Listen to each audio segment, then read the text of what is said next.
And here to discuss more, we have with us via Zoom MMDA Task Force Special Operations Commander Bong Nebrija. Welcome to the big story, Mr. Nebrija. Hi, Robbie. Hi, Sean. Good evening. Sir, so more than 100 routes reopened in Metro Manila. But what does that number represent in terms of yung pre-pandemic routes available? Where are we at this point? Well, the 100 routes is translated into 100 more public utility vehicles on the road come August 22. So that's a big number, and that's a challenge for us how to manage it, because aside from the PUVs, we're also anticipating a surge of private vehicles amounting to 436,000 on Monday. That's on EDSA alone. So that's also the reason why we introduced the expanded number coding a week earlier than the school opening in anticipation of the surge in volume of vehicles on EDSA. But how many percent is this, Sir Bong? How many percent of the pre-pandemic routes will be back on the roads by Monday? Just to, allow us to temper our expectations? Well, ma'am, it's really LTFRB who has the numbers for the public utility vehicles. But then again, for our count, for example, on EDSA alone, we're anticipating a 13% to 15% increase in volume. So, but however, the public utility vehicles will be plying the routes of the local roads or the city roads and not on the main thoroughfares.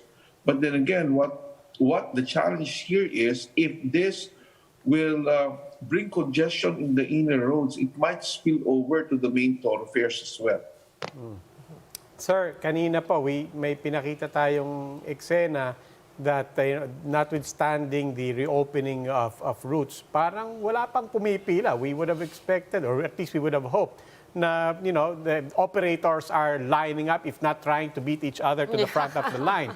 But kanina, the scene was that nobody was yet taking on that line. What is that? What do you attribute that to? Well, maybe the announcement was too late, or there was no prior coordination with the transport groups or cooperatives. But then again, Robbie, that's also what worries me come Monday, because they might just glide their routes without securing special permits or franchises. Because most of the franchises of these traditional jeepneys have already expired. And if they will just ply their routes without securing permits or special franchises, then they might be apprehended for colorum operations. So just a warning to all those public utility vehicle drivers to kindly follow the requirements and the processes that LTFRB is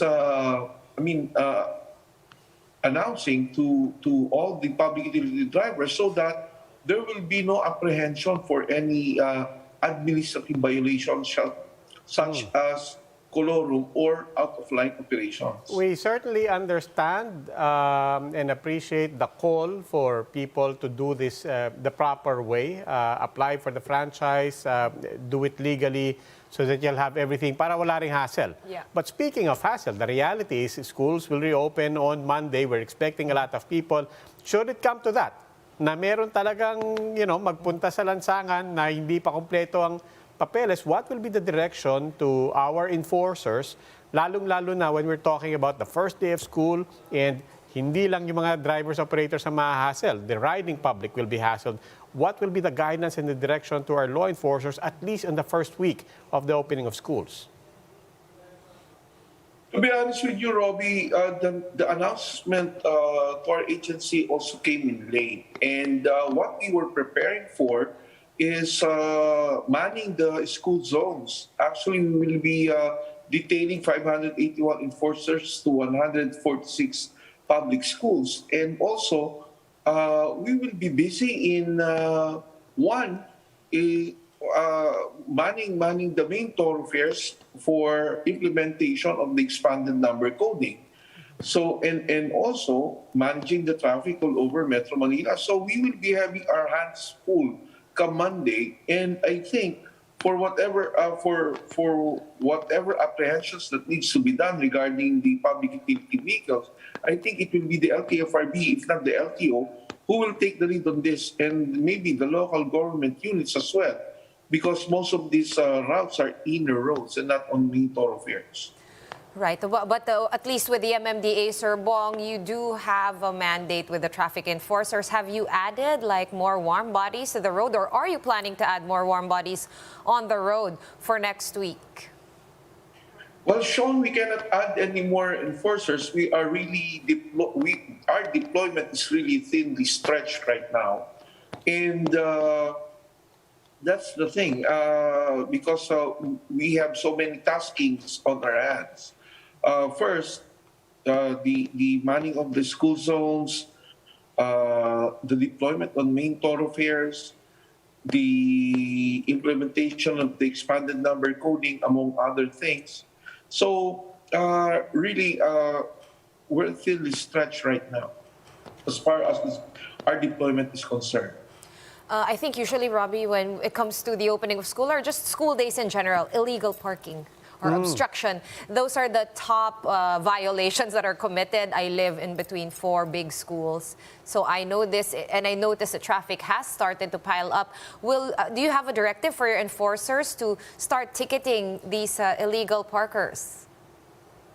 Actually, Sean, immediately after the son of the president, we've already been cleaning roads leading to school zones. And for my team alone, we have cleared 60 school premises of illegally parked vehicles and illegal vendors. So we've been clearing obstructions near and around schools and the roads leading to schools. Because like what you've said, it's been 2 years that we did not have school, and most of the